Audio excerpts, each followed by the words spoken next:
legal showdown is developing in Georgia over how ballots should be counted. The state election board is requiring a hand count, while Democrats are now suing to stop that. In the last 4 years, 11 states have attempted hand counting in local elections or introduced legislation requiring a hand count. But as Major Garrett reports in tonight's Eye on America, there's no evidence it's more reliable. For the last year, Mark Cook has been preaching a kind of low-tech election-doubting gospel in communities across the country.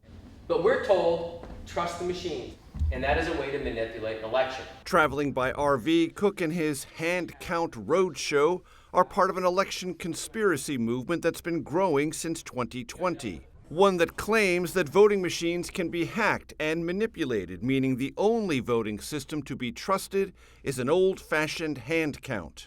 Well, hello, everyone. I'm back.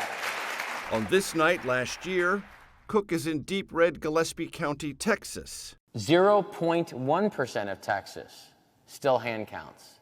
He convinced Republicans here, who run their own primaries, to join the small minority that hand count.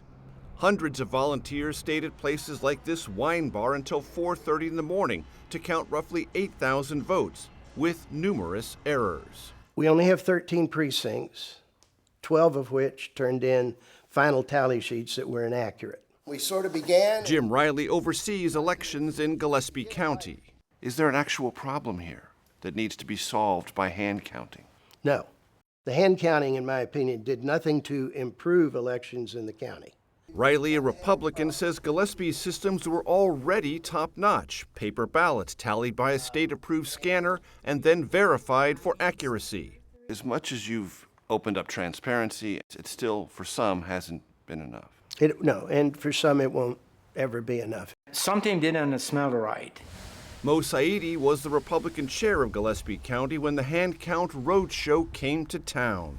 And nobody provided a single iota of evidence. It was just this perception that if it's plugged into the wall, they're subject to hacking. Frustrated by his party's decision, Saidi resigned. So we're chasing this elusive problem that never existed. Numerous studies have shown hand counts to be less accurate, more costly, more time-consuming. But that hasn't stopped Cook from preaching. In Michigan, we tracked down his RV to ask him some basic questions. He drove away. And again, in Pennsylvania. Major Garrett, CBS News. Will you have any time to talk to me? Oh, I'm going to be doing a lot of talking. No, I know. Beforehand. No. He wouldn't speak to us, but is a regular on right-wing podcasts. The day after the election through January 20th, if you thought 2020 was nasty, you ain't seen nothing yet. Even in the wake of Gillespie County's hand count ordeal, the hardened hand count faction is flooding county meetings demanding change before November. In retrospect, the hand count experience here has been a net what? I think it's a net loss. If you don't like hand counting, you're evil. Evil over what Gillespie County officials now say was a solution in search of a problem, and a cautionary tale for hand count advocates everywhere. For Eye on America, Major Garrett in Gillespie County, Texas.